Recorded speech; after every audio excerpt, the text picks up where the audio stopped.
Est-ce que vous m'entendez, s'il vous plaît? Oui, d'accord. L'écran est toujours partagé. Très bien, ok, très bien. Donc, regardez.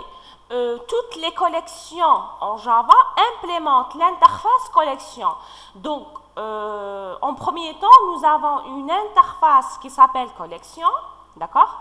Et nous avons d'autres interfaces qui implémentent cette interface collection-là par le biais de sous-interfaces comme set, map ou liste. Donc, nous avons une interface collection et des sous-interfaces set, map, liste qui implémentent l'interface collection de Java.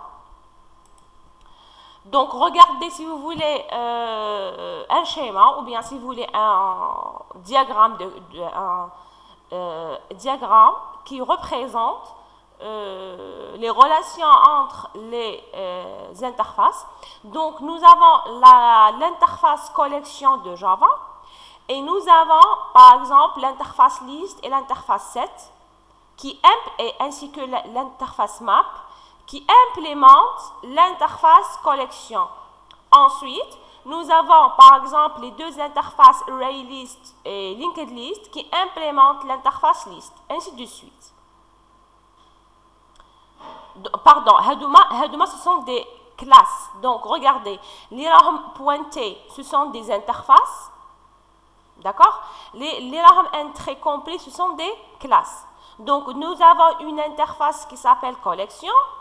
Et nous avons trois principales interfaces, ou bien les interfaces qu'on va l'étudier, qui sont list, set et map.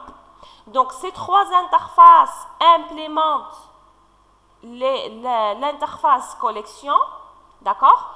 Maintenant, nous avons la classe ArrayList et la classe LinkedList qui implémentent également l'interface list, d'accord? Donc, Hadaya, c'est le schéma qui permet de schématiser, si vous voulez, les relations entre les interfaces et les classes qui gèrent les collections en Java. Donc, les classes collections sont définies dans le package java.util à partir de deux interfaces Java, qui sont collection et map. Donc, collection, groupe d'objets connus par ses éléments. Map, qui implémente l'interface collection également, groupe d'objets indexés par des clés. C'est-à-dire la différence entre les interfaces qui implémentent collection et les interfaces map est que les éléments de map sont indexés, c'est-à-dire toujours adna couple la valeur de l'élément ainsi que son emplacement dans la collection si vous voulez. Par exemple, entrée d'un dictionnaire. Donc, nous avons la valeur et nous avons l'indice de l'apparition de cette valeur-là dans notre dictionnaire. Donc, les classes collection qui implémentent l'interface collection sont nombreuses dans l'API Java, telles que nous avons abstract collection, abstract list, abstract queue, abstract sequential list, ainsi de suite. Donc, nous avons plein de classes Java qui implémentent ces interfaces-là. Pour nous, on s'intéresse seulement sur les classes des interfaces list, map et set. Nous verrons les classes collections suivantes. Donc, on va voir ArrayList. Donc, anciennement, il s'appelle Vector, d'accord, dans les anciennes versions de Java. On verra également LinkedList ainsi que TreeSet. Donc, c'est H7. C'est dans les anciennes versions de Java, il s'agit de TreeSet. Donc, les classes map qui implémentent l'interface map sont nombreuses dans l'API Java, telles que abstract map, attribute, ainsi de suite. Donc, également, comme dans le cas de collection, ou bien les classes qui implémentent collection, donc nous avons plein de classes. Même chose pour la catégorie map, d'accord? donc les classes qui implémentent l'interface map, donc on a plein de classes. Nous les classes map ou les classes collection. La différence entre eux est que dans les classes map, nous avons un indice qui se trouve dans chaque élément. Par contre, dans les classes qui implémentent l'interface collection, les classes collection, on n'a pas cette notion d'indice. Voilà. Donc, pour les collections de type map, donc nous avons un tableau associatif au dictionnaire en Java, sont définis à partir de la racine interface map. Donc, regardez la syntaxe. D'accord? Donc, nous avons la valeur ainsi que la position. La raison est qu'une telle collection est un ensemble de paires d'objets. Donc, on a un ensemble de paires. Chaque paire associant un objet de l'ensemble de départ, qui s'appelle K, à un objet de l'ensemble d'arrivée, qui s'appelle V. On parle de paires clés et valeurs. Donc, dans les éléments des classes map, donc nous avons ces paires-là où dans chaque paire, nous avons la clé ou bien l'indice d'apparition de la valeur dans la collection si vous voulez. Donc nous avons l'interface collection. Donc regardez comment on déclare une classe si vous voulez de type collection. Définit la notion de collection d'objets d'une façon assez générale. Pour les opérations, nous avons obtenir par exemple le nombre d'éléments de la collection, rechercher un objet donné dans notre collection, ajouter un objet dans la collection, supprimer un objet, ainsi de suite. Donc nous avons plein d'opérations qu'on peut les réaliser sous les collections.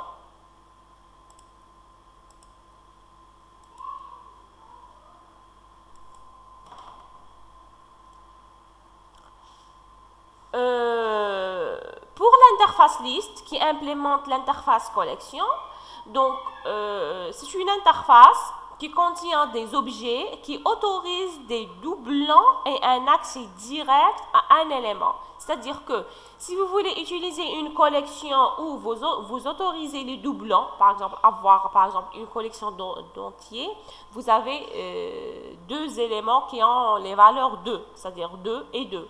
Donc, vous pouvez utiliser les classes de l'interface list.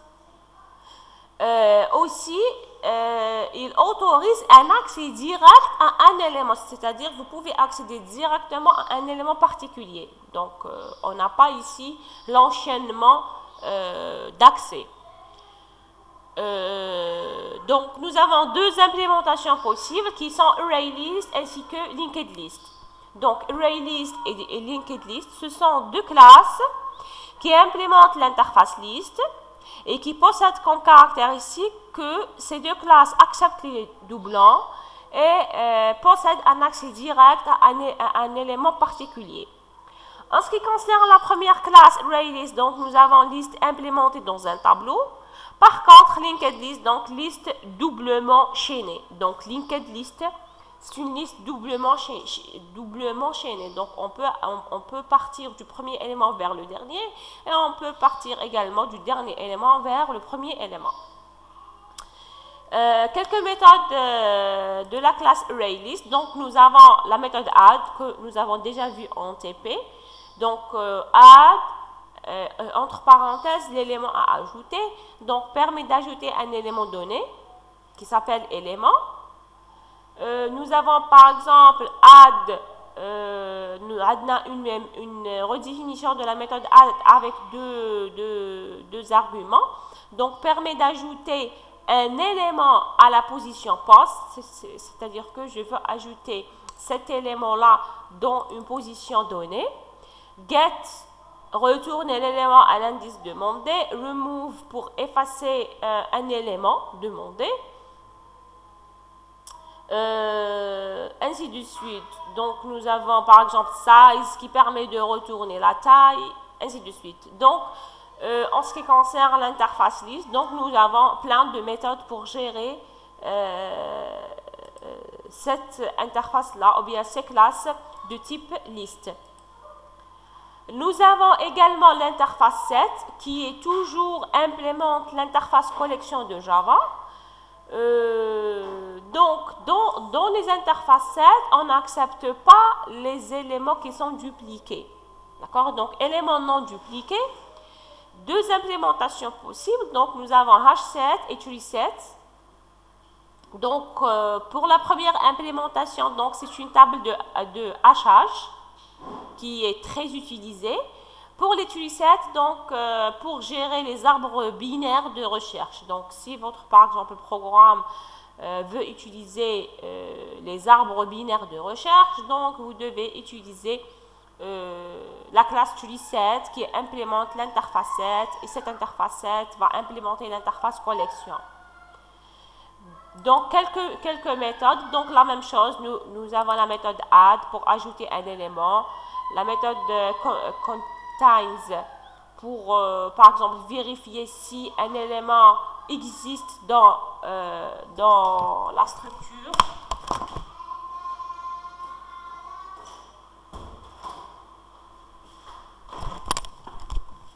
Pour vérifier, par exemple, si l'élément existe ou non dans la structure. Donc, elle retourne vrai si l'objet contient l'élément cherché, ainsi de suite. Donc, nous avons plein de méthodes également. En ce qui concerne l'objet ArrayList, donc un ArrayList n'a pas de taille limitée, d'accord? Et en plus, il accepte n'importe quel type de données, nul est compris. Donc, en ce qui concerne un objet de type ArrayList, donc comme nous avons déjà vu en TP, on n'a pas de taille limitée, donc il accepte les allocations dynamiques. Donc, à chaque fois où on veut ajouter un élément, on peut le faire. Aussi, il peut accepter n'importe quel type de données. Donc, on peut insérer n'importe quelle valeur, y compris le nul. Dans un ArrayList, nous pouvons mettre tout ce que nous voulons. Vous devez par contre importer la classe ArrayList afin d'utiliser cet objet-là. Si on prend par exemple un exemple, donc on doit, si on veut utiliser un ArrayList, donc on doit importer la classe ArrayList, comme vous le voyez ici. Donc public class test, donc c'est le nom de la classe, le nom de la méthode main. Maintenant, j'ai déclaré un objet qui s'appelle all de type ArrayList, d'accord? Ensuite, j'ai ajouté des valeurs, d'accord, dans notre ArrayList all. Donc, on doit utiliser la méthode add. Donc, l'objet il s'appelle all, donc all.add, et je vais ajouter les valeurs. Donc, ici, ArrayList accepte des valeurs de types différents si vous voulez. Donc, regardez ici, dans le premier élément, nous avons un entier, dans le deuxième élément, une chaîne de caractères, dans le troisième élément, nous avons un réel, et le dernier élément, nous avons un caractère. Donc, comme vous le voyez, un objet de type ArrayList accepte des éléments de n'importe quel type. Donc, si on veut afficher par exemple notre ArrayList, donc on utilise une boucle, d'accord, et on va utiliser la méthode get, donc get de i, get qui permet de récupérer la valeur de chaque im case. Donc, dans la première case, nous avons la valeur 12, la deuxième case, une chaîne de caractères, la troisième case, une valeur réelle, et dans la dernière case, nous avons un caractère. En ce qui concerne les objets de linked list, donc une liste chaînée est une liste dont chaque élément est relié au suivant par une référence à ce dernier. Donc, dans linked list, dans les linked list, donc nous avons, si vous voulez, un chaînage entre les éléments. Donc, chaque élément est relié avec son suivant. Donc, une liste chaînée est une liste dont chaque élément est relié au suivant par une référence à ce dernier. Sa taille n'est pas fixe, on peut ajouter et enlever des éléments selon nos besoins. Les linked lists acceptent tout type d'objet, donc la même chose, donc on peut faire n'importe quel type d'objet dans notre linked list. Et chaque élément contient une référence sur l'élément suivant, sauf pour le dernier élément qui pointe bien sûr sur nul. Donc chaque élément possède une référence ou bien l'adresse mémoire de l'élément suivant, sauf que pour le dernier élément qui sera pointé sur nul. Vous devez importer la classe, par exemple, linked list, afin d'utiliser cette classe-là. Donc, par exemple, regardez, nous avons liste qui s'appelle L, donc, ou bien on peut utiliser linked list carrément. Ensuite, on peut ajouter des éléments de type différents dans notre linked list, comme vous le voyez, 12, n'importe quel type, et voilà. Bon, هذه l'option les objets qu'on peut avoir des types différents dans le même objet. On n'a pas mentionné le type dans notre liste. D'accord? On n'a pas, par exemple, c'est une liste entière. Donc je dois, si par exemple je peux mentionner le type de la liste, alors je dois respecter les types de chaque case. Donc toutes les cases doivent avoir le même type qui est entier, par exemple. Est-ce que c'est clair ce point-là? Alors attendez, normalement j'ai un exemple.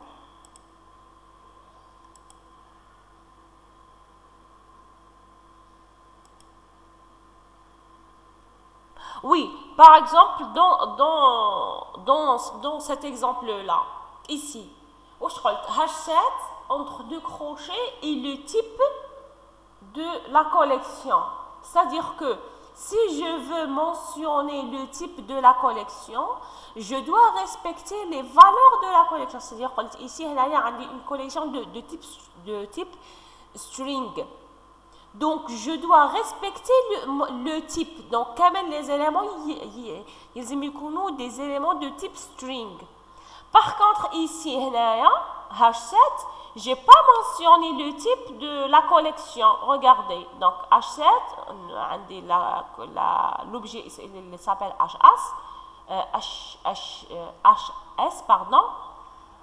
Mais je n'ai pas mentionné le type de cette collection. Donc, à ce niveau-là, je peux utiliser n'importe quel type. Est-ce que c'est clair? D'accord? D'accord. On était où?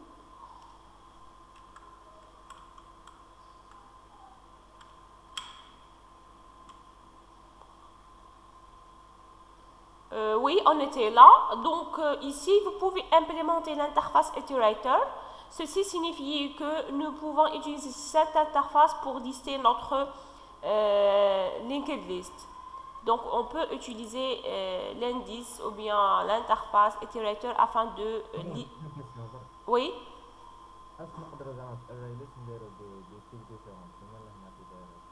Oui, on peut faire array list, mais à condition ما تكونش عطيت un type à votre liste.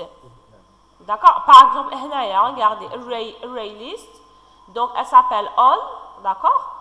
Mais ما عطيتهاش un type. ما قلتش par exemple array list de type integer ou la string ou là. Donc vous pouvez utiliser n'importe quel type dans votre collection. Mais une fois vous mentionnez le type, donc vous ne pouvez pas changer les types des éléments. Est-ce que c'est clair? D'accord, de rien. Par exemple, ici, on peut utiliser l'interface Iterator. Donc, qu'est-ce qu'on a? Nous avons une liste R, nous avons ajouté 3 éléments de types différents. et on veut afficher par exemple notre liste en utilisant la méthode get. D'accord? Et maintenant, on veut par exemple faire le parcours avec un itérateur.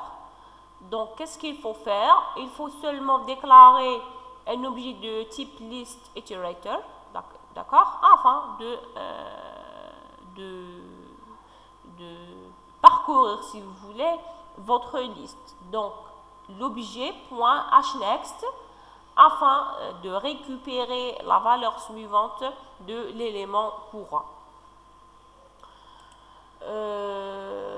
Donc voilà, regardez comment on déclare, si vous voulez, ArrayList ou bien LinkedList en utilisant un type particulier. Donc on utilise le plus souvent ArrayList E. Donc HADA E, c'est le type de votre collection si l'ajout et l'accès sont directs. Alors, quelle est la différence par exemple entre ArrayList et LinkedList? Donc on utilise le plus souvent la collection de type ArrayList si l'ajout et l'accès sont directs, donc s'ils sont indicés. Par contre, on peut utiliser LinkedList, est utile s'il y a beaucoup d'opérations d'insertion et suppression afin d'éviter les décalages. Donc dans votre collection, si vous avez un travail où vous avez plusieurs opérations à réaliser d'insertion, suppression, et ainsi de suite. Donc, vous pouvez utiliser, ou bien je vous conseille d'utiliser LinkedList. Par contre, si votre travail consiste à ajouter des éléments d'une manière directement, donc vous pouvez opter par ArrayList. Oui, comme ArrayList et LinkedList, ce sont deux classes, d'accord, qui implémentent l'interface list. Alors, pour la différence entre eux, si vous avez par exemple un travail où vous avez plusieurs opérations d'insertion et de suppression dans votre programme, donc je vous conseille d'utiliser LinkedList. Par contre, si vous n'avez pas, par exemple, plusieurs opérations d'insertion et de suppression, et vous avez, par exemple, vous devez ajouter des éléments où vous avez un accès direct, c'est-à-dire vous voulez ajouter un élément ici, un élément ici. Voilà. Donc, vous optez seulement pour ArrayList. Mais si vous avez plusieurs opérations, vous pouvez opter par LinkedList. D'accord? C'est bon? Allô? Est-ce que c'est clair? Ok, d'accord. Donc, un set est une collection qui n'accepte pas les doublons. Donc, si vous avez une collection où vous êtes sûr que vous ne voulez pas accepter les doublons, donc vous pouvez opter par les classes qui implémentent l'interface set. Elle n'accepte qu'une seule fois la valeur nulle, donc en plus qu'elle n'accepte pas les doublons, donc vous pouvez utiliser ou bien accepter une seule fois la valeur nulle, car deux fois cette valeur est considérée comme doublon, bien sûr. C'est-à-dire que les classes qui implémentent l'interface set n'acceptent pas les doublons, d'accord? Et même remarque pour nul. Donc, si vous voulez utiliser la valeur nulle, donc vous pouvez utiliser une seule fois nul, sinon ça sera des doublons. Donc, on peut dire que cet objet n'a que des éléments différents. Certains sets sont plus restrictifs que d'autres, donc ils n'acceptent pas la valeur nulle ou un certain type d'objet. C'est-à-dire que même certains sets n'acceptent même pas la valeur nulle. On peut parcourir ce type de collection avec un objet de type iterator cet objet peut retourner un tableau d'objets.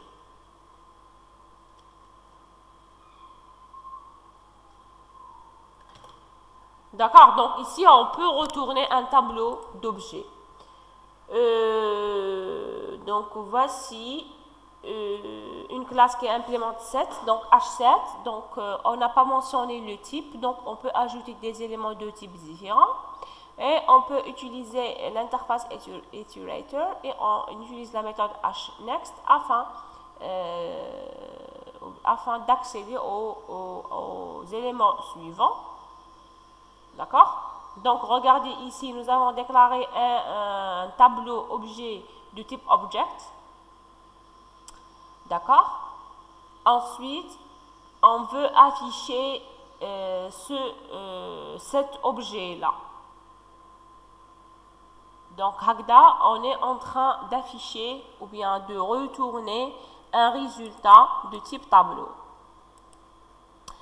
Même chose ici. Donc, regardez ici, j'ai mentionné que ma classe, elle est de type string, ou bien ma collection, elle est de type string. Donc, je n'accepte aucun type hors string. Donc, il faut ajouter seulement des strings dans la collection H16 ici.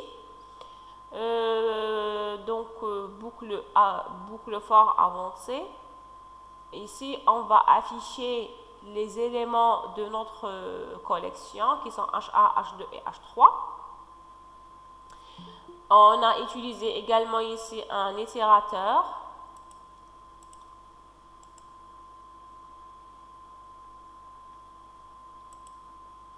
On a utilisé un itérateur afin d'afficher, si vous voulez, le contenu de votre collection. D'accord? Et un numérateur ici. Donc ici, c'est plus avancé, donc ce n'est pas demandé. Donc regardez pour le résultat. Donc ici, nous avons utilisé une boucle for avancée. Donc, on a affiché carrément H1, H2, H2 et H3. On peut également utiliser une boucle while avec un itérateur. Donc, while, nous avons une condition d'arrêt et l'affichage les éléments suivants utilisés sur la méthode next. Donc, même chose, nous avons H1, H2 et H3. Et la boucle while plus un numérateur, donc c'est une partie plus avancée où on va utiliser les énumérations, d'accord? Et on peut afficher, même chose, les valeurs d'objets de votre collection. Donc, on utilise HMAP pour simuler un répertoire dans lequel le numéro de téléphone et la clé, dans Hada, c'est un exercice. Voilà. Donc, je mentionne un exercice. Donc, on veut utiliser HMAP afin de simuler un répertoire dans lequel le numéro de téléphone et la clé et le nom du propriétaire et la valeur. Pourquoi nous avons une clé et une valeur? Ou bien pourquoi nous avons utilisé une classe de type map, une classe map? Donc,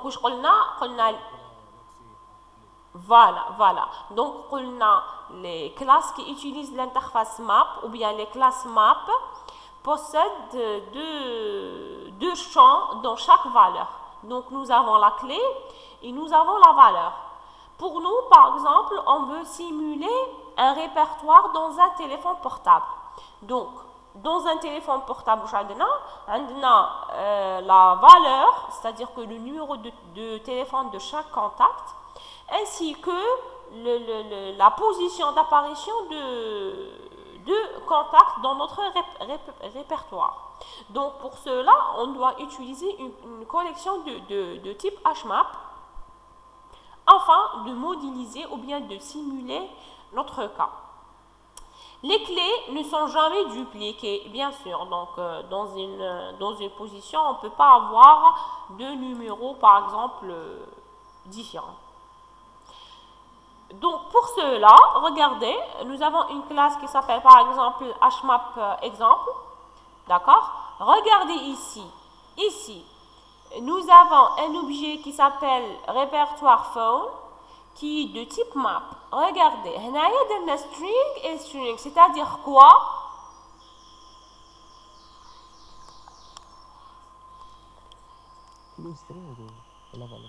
Très bien. Pardon,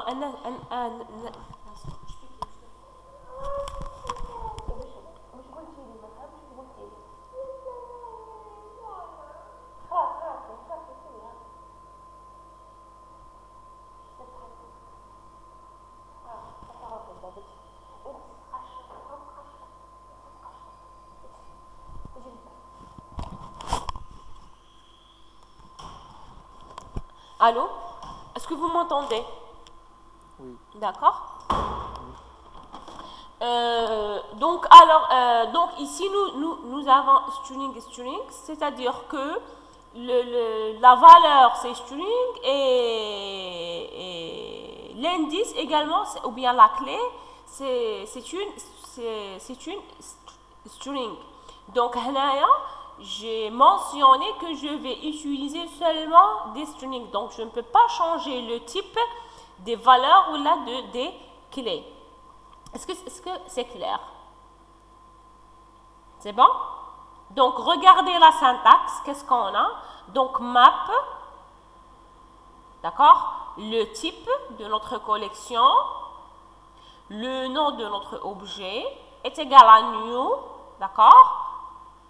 Et le nom de la classe, le nom de l'interface, le nom de la classe, et également les types entre deux crochets et on termine par deux parenthèses vides.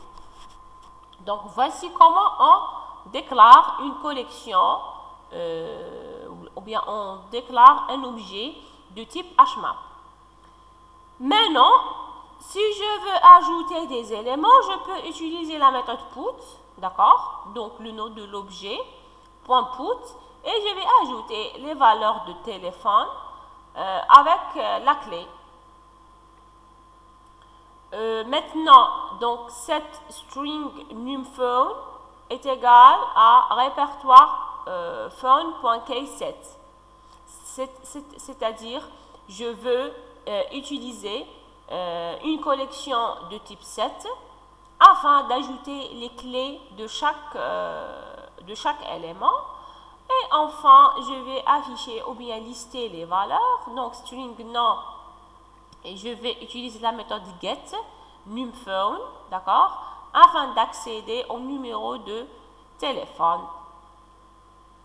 Et je vais utiliser la méthode system.out.println afin d'afficher le résultat.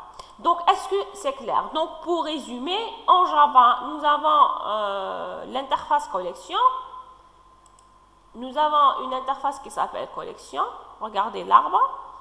Et nous avons trois principales interfaces. Donc, on a d'autres interfaces, bien sûr, mais dans notre cours, on a vu seulement ces trois interfaces. Cette liste map qui implémente l'interface principale de Java, qui s'appelle collection. Et chaque interface possède un certain type de classe. Donc, nous avons vu ArrayList et LinkedList, quelles sont ces caractéristiques et les différences entre eux. Nous avons également vu H7 et TuliSet, d'accord? Et pour les maps, HMAP et TuliMap. Donc, il y a une différence entre les trois interfaces. Pour les collections, donc chaque collection possède un certain type. Donc, si vous voulez que la collection Hadia, par exemple, c'est une collection de strings, donc vous devez mentionner le type de votre collection et de respecter les éléments de chaque liste. Si par exemple, vous ne voulez pas mentionner le type de votre collection, c'est-à-dire que vous pouvez ajouter des éléments dans votre collection avec n'importe quel type. Est-ce que c'est clair?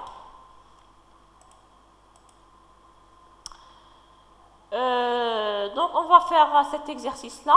Donc, soit à développer une application pour la gestion du stock.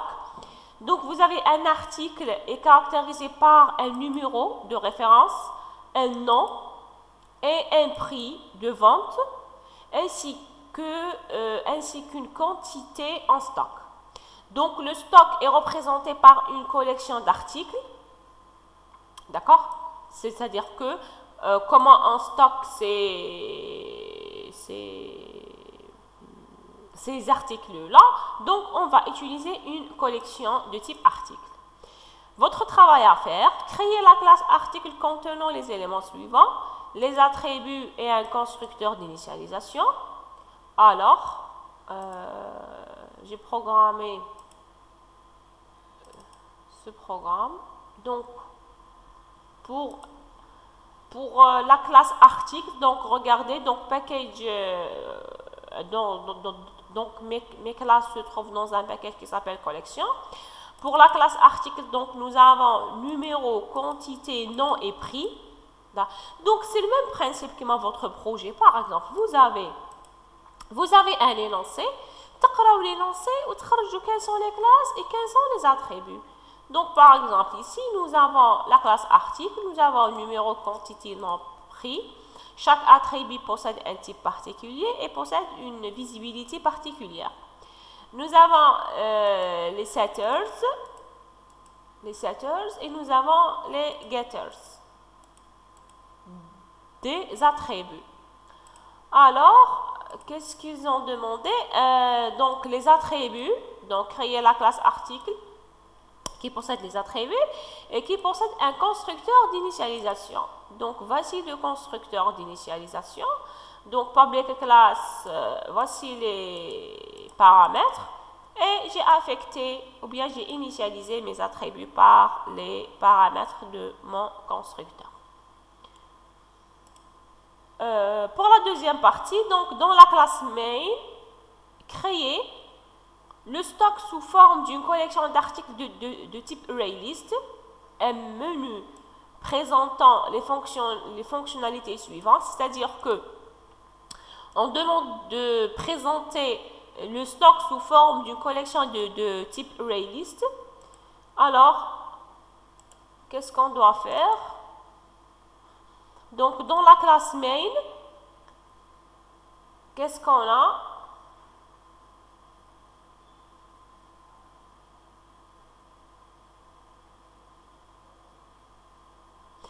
Donc, d'abord, on doit importer le package ArrayList, d'accord?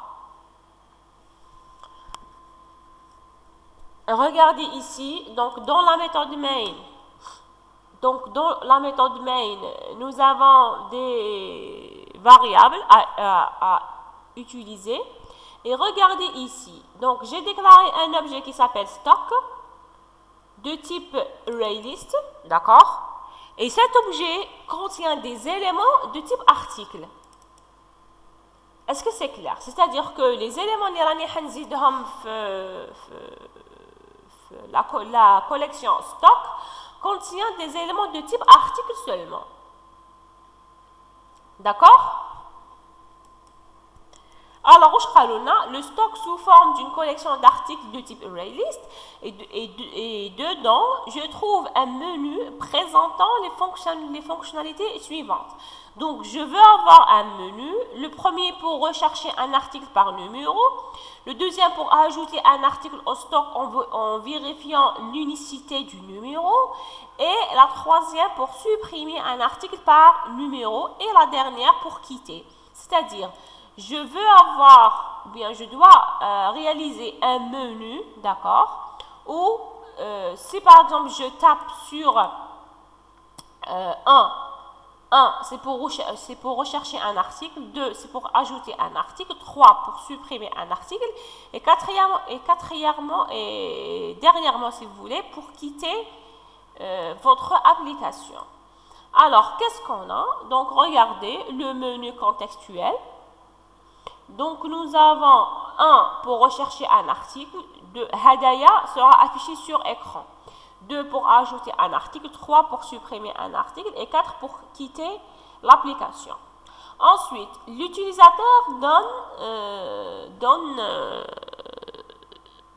donne la valeur de son choix. C'est-à-dire que s'il veut rechercher un article, il tape 1. S'il veut rechercher, par exemple, s'il veut ajouter un article, il tape 2. S'il veut supprimer un article, il tape 3. S'il veut quitter l'application, il tape 4. Et en utilisant, bien sûr, scanner. Donc, regardez l'objet lecture pour récupérer un entier de 1 à 4. Ensuite, lecture.next. D'accord? Donc, lecture.next entier, c'est-à-dire la valeur récupérée, c'est une valeur entière qui sera stockée dans l'attribut choix. Donc, choix, il contient soit 1, soit 2, soit 3, soit 4. Voilà. Maintenant, switch, je vais utiliser switch, choix, c'est-à-dire, et les cases. Donc, s'il s'agit de la valeur, ou bien si choix vaut 1, je vais exécuter cette partie-là. Jusqu'à ici, break. D'accord? Donc, regardez, si choix vaut 1, c'est-à-dire que si l'utilisateur veut rechercher un article particulier, donc il va taper 1 et le bloc case 1 qui sera exécuté jusqu'à break. Si l'utilisateur tape 2 pour ajouter un article, donc le bloc case 2 sera exécuté jusqu'à break. D'accord? Si l'utilisateur tape la valeur 3 pour supprimer un article, donc le bloc case 3 sera exécuté jusqu'à break. S'il tape la valeur 4, donc le bloc case 4 sera exécuté jusqu'à break. Pour le switch, donc il sera acceptable while le choix est différent de 4. D'accord? Donc, qu'est-ce qu'on a? Pour le premier cas, pour l'ajout, donc un message qui sera affiché à l'utilisateur, donner le numéro de l'article à rechercher. Donc, on va récupérer le numéro, d'accord? Ensuite, je vais appeler la méthode rechercher qui a été définie ici. Donc, j'ai une méthode qui s'appelle rechercher. Elle est statique. Pourquoi elle est statique?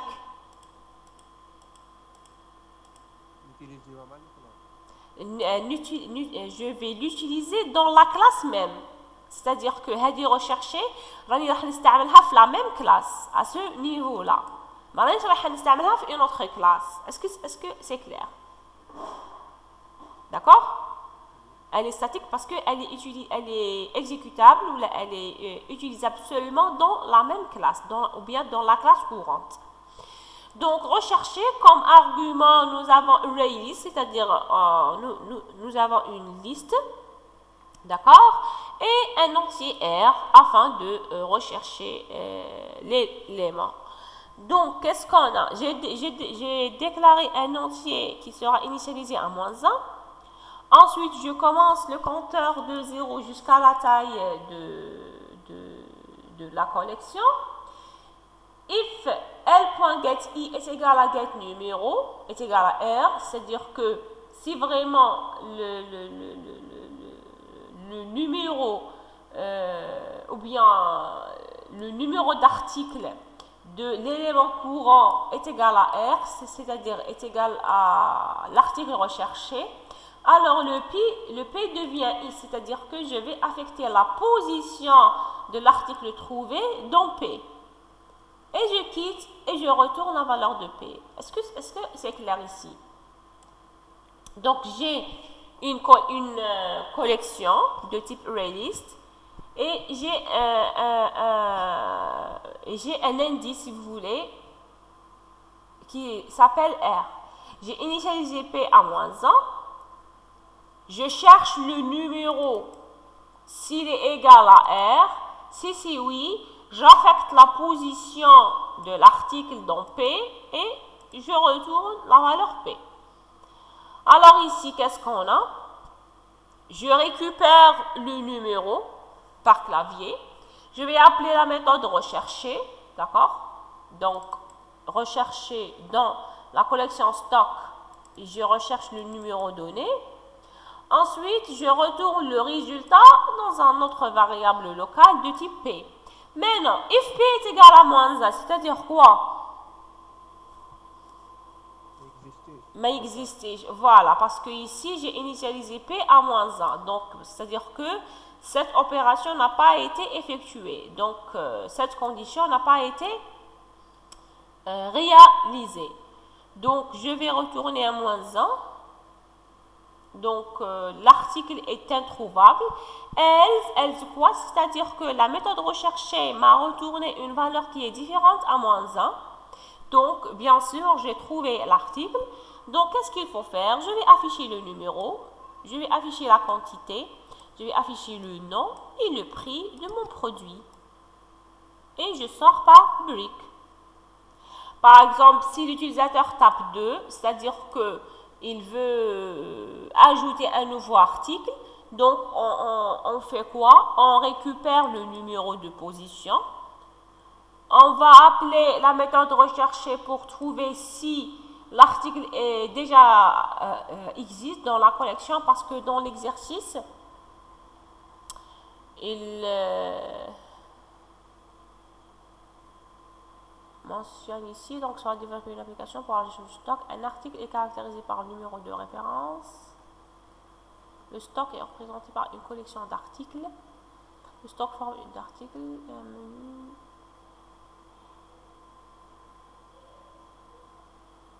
Donc, pour ne pas avoir un doublon, d'accord? Donc, pour ne pas avoir un doublon, par exemple, dans l'article, par exemple, dans la liste, ou bien dans la collection, par exemple, j'ai un article de PC. Par exemple, je veux ajouter, j'ai un nouveau PC et je veux l'ajouter dans ma collection. D'accord? Alors, pour ajouter un PC, je dois chercher si le PC existe déjà dans la collection. Donc, s'il existe, j'incrémente la quantité seulement. S'il n'existe pas, j'ajoute cet article carrément. D'accord? Avec nom, numéro, ainsi de suite. Donc, je vais faire quoi? Je vais appeler la méthode recherchée. If le P est différent de moins 1, c'est-à-dire que l'article existe déjà. Sinon, je vais faire quoi? Je vais insérer le prix, la quantité. Ensuite, je vais regarder ici stock.add new article. C'est-à-dire que je vais ajouter un élément dans la collection stock. Et voilà un message qui sera affiché à la fin, ajouté avec succès. Pour le troisième cas de suppression, donc qu'est-ce qu'on a? Donc je vais demander le numéro d'article à supprimer. Je vais chercher l'article s'il existe.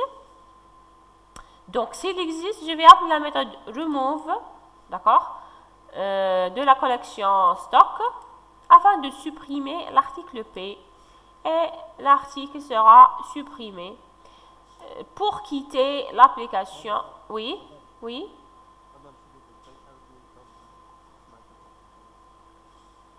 Case 2 ici. Case 2, c'est pour ajouter un article, d'accord? Donc, qu'est-ce qu'il faut faire? Au début, je vais récupérer un entier, d'accord, afin de chercher cet élément ou bien cet article-là, s'il existe ou non. Donc, s'il existe, c'est-à-dire P soit différent de moins 1. Donc, je ne vais pas ajouter cet article parce qu'il existe déjà. Alors, s'il n'existe pas, je vais faire quoi? Je vais créer cet article-là. Je vais créer un nouveau article dans ma collection. Donc, qu'est-ce qu'il faut faire? Je dois récupérer le nom de l'article ici. Je dois récupérer le prix de l'article ici. Ensuite, je dois récupérer la quantité de l'article ici. Une fois j'ai le nom, le prix et la quantité, je vais faire quoi? Je vais ajouter cet article-là dans ma collection en utilisant la méthode add. Donc, stock.add, entre deux parenthèses, nous avons new, article, num, nom, prix et quantité. Est-ce que c'est clair? D'accord, de rien. Pour la suppression, la même chose. Donc, je dois chercher l'élément. On utilise la méthode de rechercher. Donc, s'il n'existe pas, on fait rien. Bien, et si l'article existe, je vais appeler la méthode de remove afin de supprimer l'article P. Pour le dernier case, alors je vais afficher carrément un message fin du programme, d'accord. Default, ici default, c'est-à-dire que l'utilisateur n'a pas donné ni 1, ni 2, ni 3, ni 4, donc une valeur hors notre menu. Donc on va afficher choix introuvable, c'est-à-dire une valeur erronée. Et voilà. Alors, on a terminé. Donc, on a terminé avec les collections. Donc, il s'agit de manipulations simples, comme celle de tableau, les chaînés. Nous avons des propriétés à respecter. Nous avons des méthodes qu'on peut les utiliser. Et voilà. Donc, est-ce que vous avez des questions?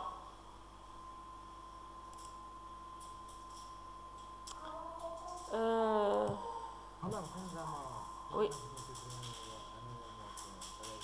Hein?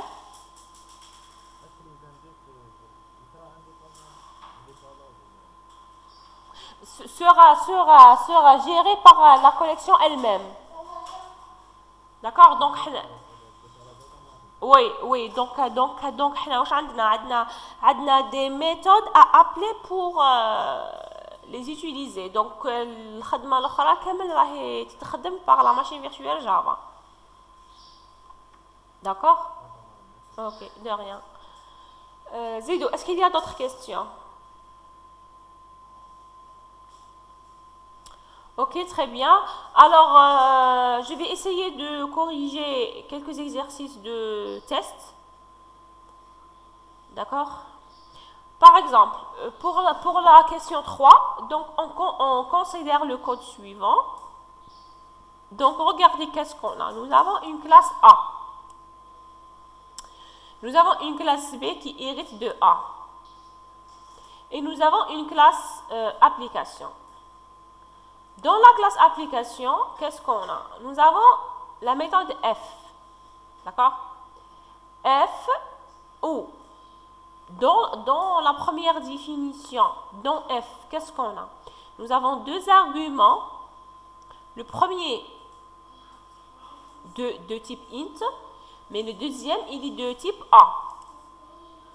Dans la deuxième définition de F, nous avons une méthode avec deux arguments.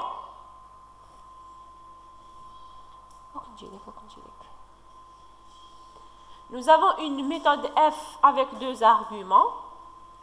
Le premier argument, il est de type float, et le deuxième argument, il est de type B.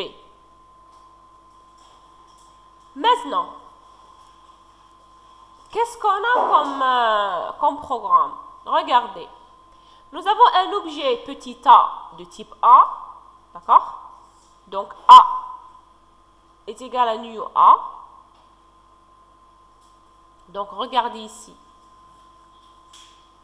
Et nous avons petit b, d'accord, qui est de type B, et nous avons B1 est égal à new B. Nous avons le int i et nous avons le float j. Un instant, s'il vous plaît.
Est-ce que vous m'entendez, s'il vous plaît?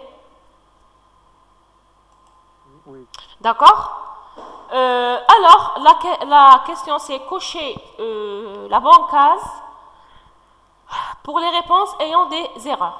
Et on vous demande de justifier votre réponse. Donc, si je vais appeler, par exemple, donc application.f, est-ce que d'abord, est-ce que c'est correct? Je peux appeler application.f.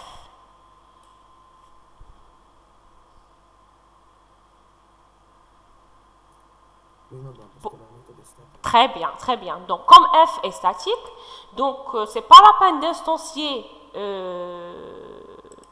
un objet de type application. Donc, carrément, on utilise le nom de notre classe .f. Maintenant, .f et virgule A. Est-ce que c'est correct? Pourquoi? C'est la première. Parce que, oui, parce que le i est déclaré comme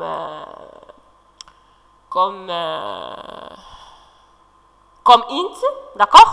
Donc le i, c'est int, et le a, il est de type a. Donc je vais appeler cette méthode-là, f. Donc, on a int, on a un a. Donc c'est correct. Alors, pour la deuxième, J, il est float, et le B, il est de type B. Est-ce que c'est correct?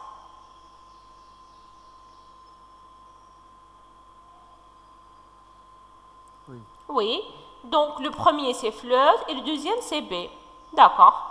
Pour la troisième, I avec B, est-ce que c'est correct? Non. Très bien, très bien. Quel type d'erreur? Est-ce que erreur à la compilation ou bien erreur à l'exécution? C'est une erreur à la compilation. Oui, à la compilation. Pourquoi? Parce qu'au niveau de compilation, on n'a pas une méthode qui fait un entier, on fait un B. Donc le compilateur n'accepte pas cette erreur-là. D'accord? Oui?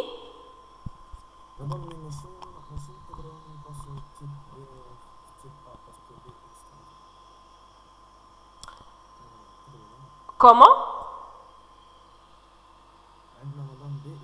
Oui. Est-ce qu'un objet est-ce que tu peux passer هكذاك sans rien de rien? Regardez هنايا. Le B. Oui, soit un 4, soit de créer un objet en utilisant la classe B. Regardez, le B dialogue, il est de type B. D'accord? C'est-à-dire que ما تقدرش تقول qu'il est de type A. ما عندك ni casse, ni changement de type, ni rien de rien. Vous avez déclaré le B avec le grand B. D'accord? Ok. Pour la dernière, donc عندك J.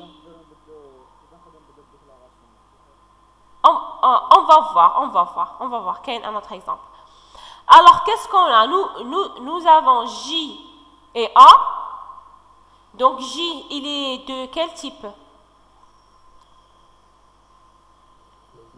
Float et A, c'est A. Est-ce qu'on a cette combinaison-là? Donc, quel type d'erreur? C'est une erreur à la compilation, d'accord? Donc, regardez pour la justification. Pour la première justification, ambiguïté, car deux possibilités de f qui existent. Pour la deuxième, car aucune méthode ne contient, c'est-à-dire ne contient cette combinaison, donc impossible de convertir A en B, ni float en int. Par exemple, dans le quatrième exercice, on considère le code suivant. Nous avons la classe A, d'accord? Nous avons un constructeur et nous avons une méthode, une méthode D. Le B extends A Et nous avons la méthode B. Parmi les codes suivants, quels sont les codes qui compilent avec erreur et expliquer les erreurs. Donc, qu'est-ce qu'on a? Nous avons le code correct, erreur à la compilation ou bien erreur à l'exécution. Donc, regardez, nous avons déclaré un objet de type B. Ensuite, nous avons créé un objet de type B en utilisant quoi?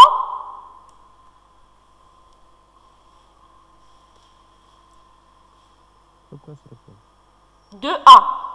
Est-ce que c'est correct?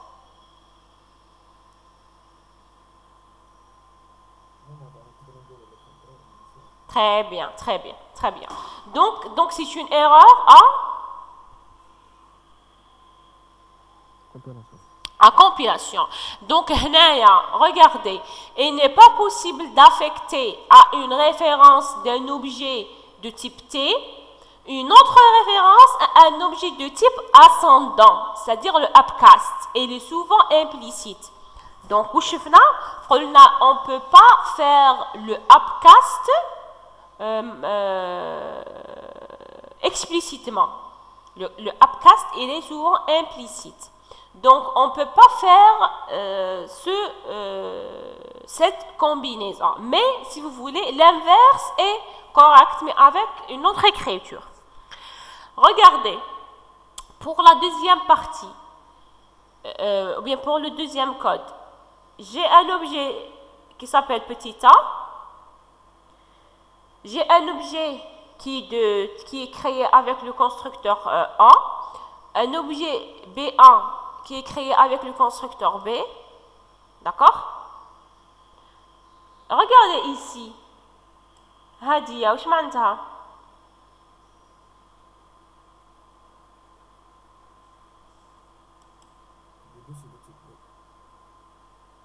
B2 est de type B. Très bien. Ensuite, A est égal à B1. وش معناتها؟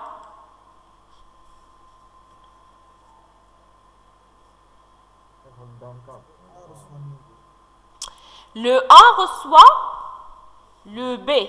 وش عندنا aussi?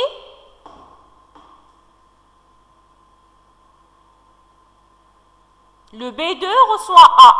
Est-ce que c'est correct?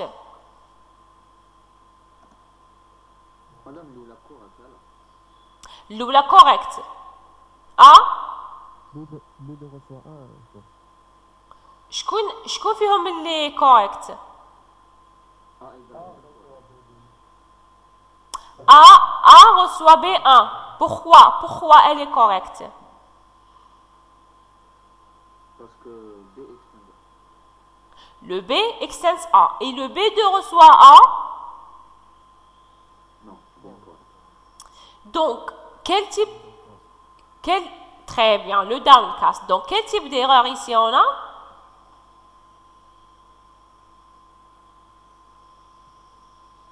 C'est une erreur à la compilation.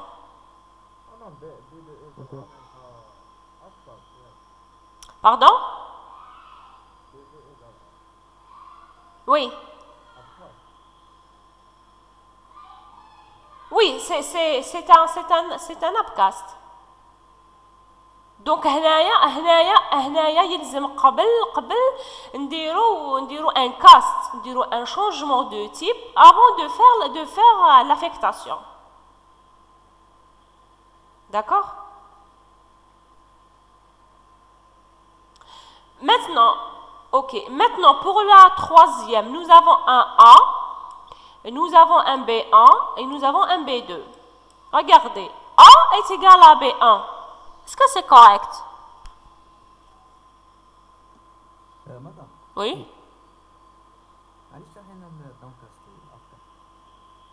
Donc le upcast c'est vous voulez حاجة طبيعية. Le upcast il est implicite. Le upcast معناتها par exemple A extends B. هذا هو le upcast, c'est-à-dire A extends B.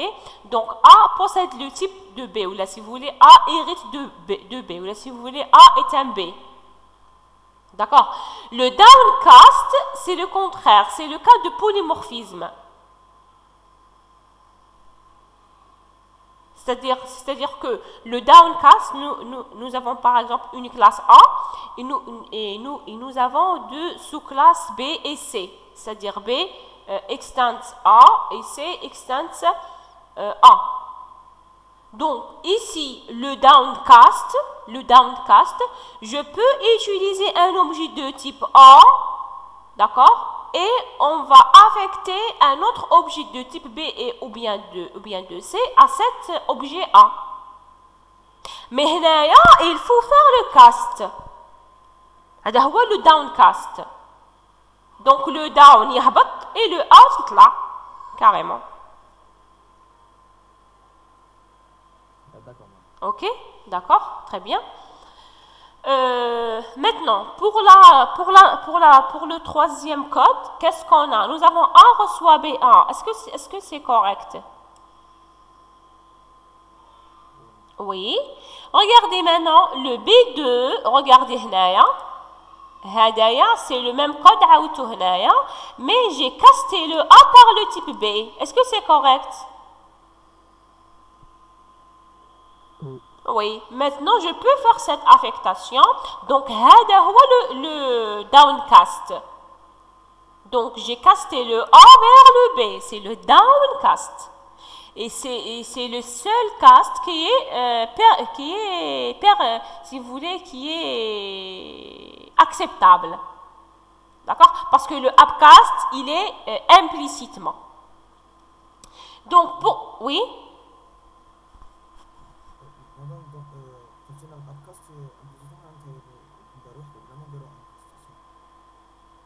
Oui, genre, oui. Mais attention, on ne peut pas faire l'affectation. ماشي دير l'affectation وتقول راهو مديور وحده. On peut pas affecter كيما هنايا, par exemple. On ne peut pas affecter un objet vers un autre objet. Oui, هذا هو الابكاست. Mais downcast, voilà, mais downcast, on peut faire l'affectation à condition de faire le downcast, c'est-à-dire de forcer le type de A à devient de type B, ou bien de forcer de l'objet de type A pour être un objet de type B. Est-ce que c'est bon? Le A. وش بيه le A?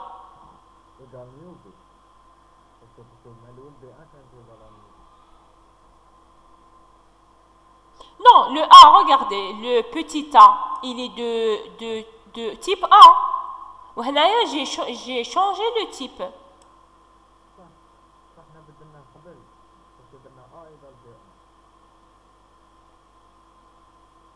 Non. Malgré ça, il faut faire le cast. Malgré vous avez affecté, oui, regardez, c'est le même code. Malgré que vous avez affecté une référence de type B à A, mais il faut faire le cast. D'accord? Ok. Oui.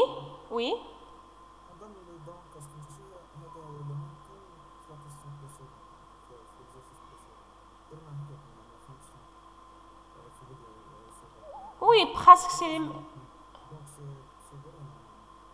Oui.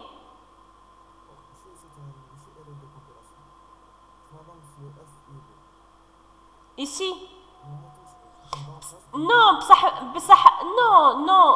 downcast قلنا. Oui, il est automatiquement, mais on peut pas faire l'affectation. Regardez هنايا عندك ambiguïté car deux possibilités de F qui existent.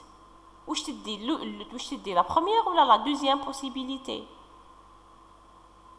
Tu vois? Le premier paramètre c'est quoi? C'est int, mais non, mais regardez. Le int يقدر يكون هنا يقدر يكون هنا. Même هاد le float il accepte les int.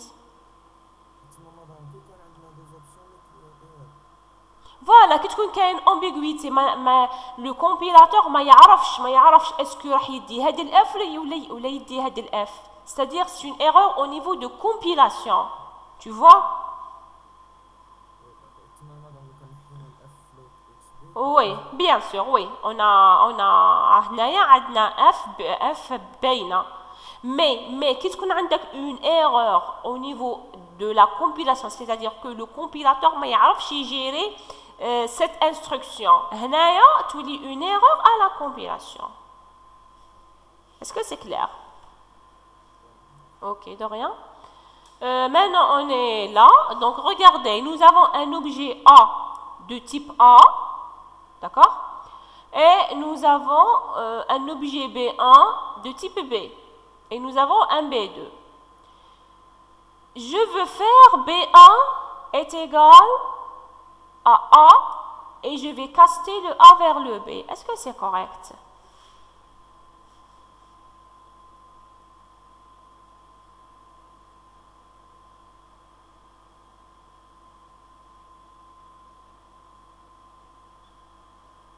Qu'est-ce que vous dites?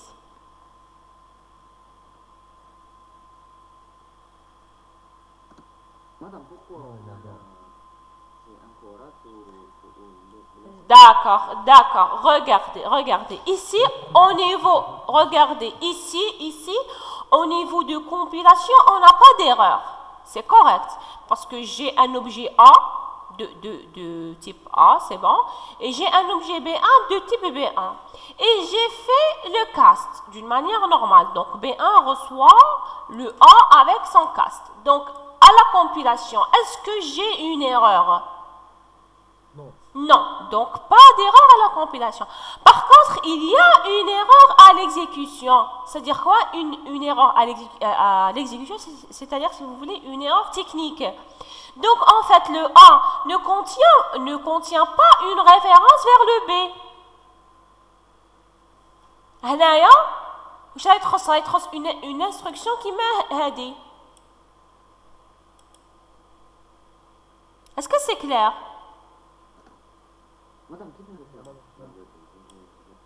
C'est-à-dire, il faut d'abord affecter le A reçoit B1. C'est-à-dire, je vais pointer le A vers une référence de type B. Le pointage, c'est-à-dire, je dois ajouter cette instruction. D'abord, le A reçoit B1. Le A reçoit B1, que le A possède une référence vers un objet de type B. Maintenant, je peux faire le cast. Est-ce que c'est clair? Madame, vous pouvez faire l'utilité de l'absence.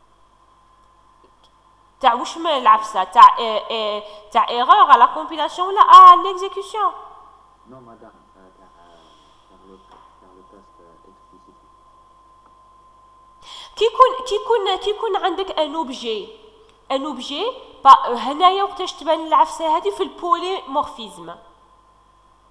C'est-à-dire كي يكون عندك un objet de classe mère, d'accord, qui veut pointer sur un objet d'une classe fille. C'est-à-dire un objet de classe mère, il veut jouer le rôle d'un objet de classe fille.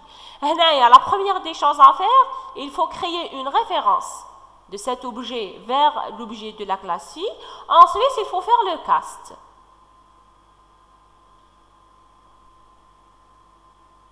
Est-ce que c'est clair? C'est-à-dire qu'un objet de la classe mère veut jouer le rôle d'un objet de la classe fille.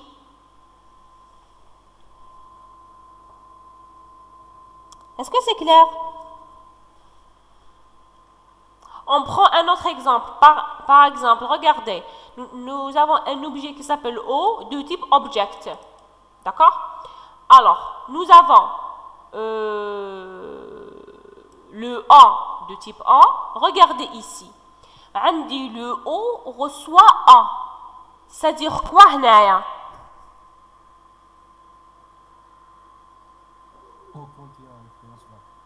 Très bien. Donc, le O contient une référence vers le A.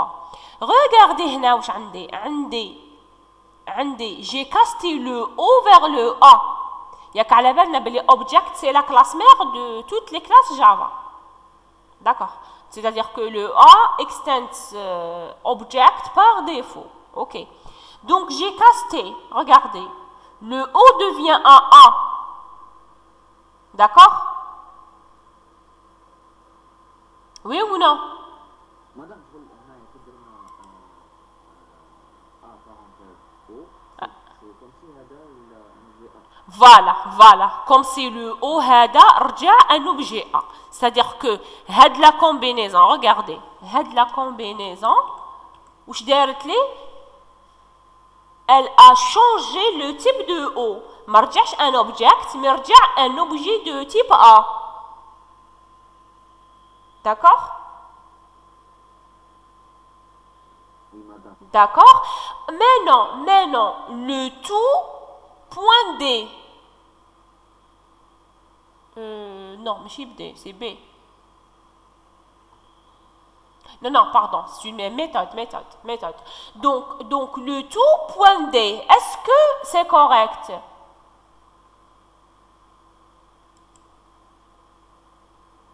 Oui. Pourquoi il est correct? Parce que Z a demandé les parenthèses. C'est considéré à point D. Très bien. Regardez, les parenthèses, en rouge, tu lis une erreur. Tu lis une erreur à l'exécution. Pardon, tu lis une erreur à la compilation. D'accord? Les deux parenthèses en rouge. Tu lis une erreur à la compilation. Regardez. Un autre exemple sans parenthèse. Regardez, j'ai un objet de type object et j'ai un A. D'accord? J'ai affecté le O pointe sur une référence de type A. Ensuite, regardez où je dis. J'ai casté le O, c'est bon, le O il devient. Mais ça, il manque des parenthèses sur le O. D'accord? Afin d'utiliser. Parce que qui on le haja point D ou le haja point méthode, il y a des haja complet. Point méthode. Donc, il faut faire les parenthèses pour ne pas avoir une erreur à la compilation. Est-ce que c'est clair? La différence entre Hadi ou Hadi. C'est-à-dire que la combinaison avec parenthèse afin d'accéder à la méthode. Maintenant ici, qu'est-ce qu'on a? Nous avons un O de type object et nous avons un A. Donc le O reçoit A. Ensuite, regardez le O point D. Est-ce que c'est correct?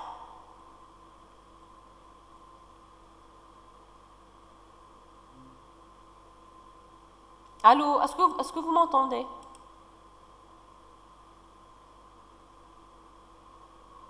Coupure de connexion.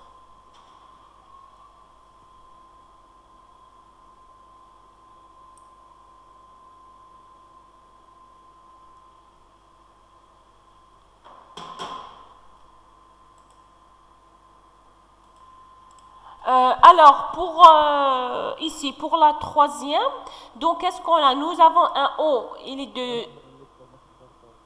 Oui.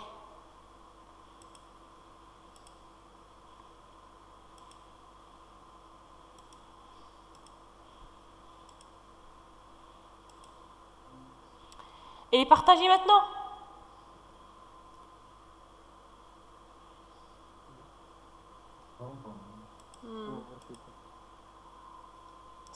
La connexion. Et maintenant, non plus.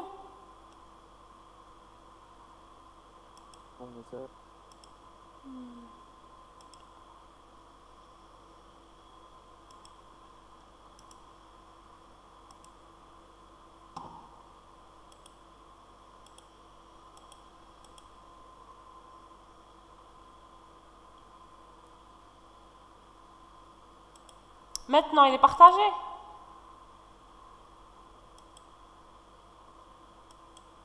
Allô? Ah oui, tes présentations sur le cas. Mhm.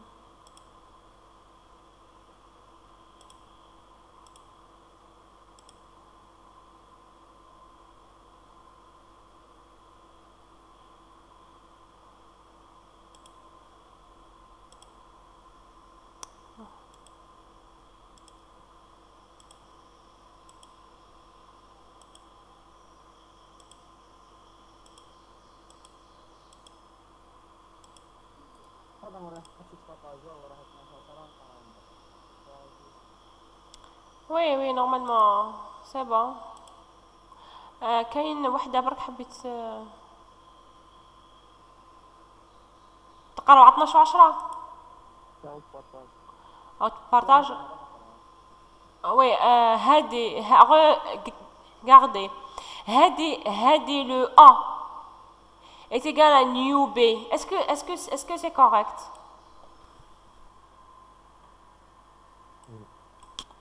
Pourquoi? Parce que le A hérite de B. Donc, si vous voulez, j'ai utilisé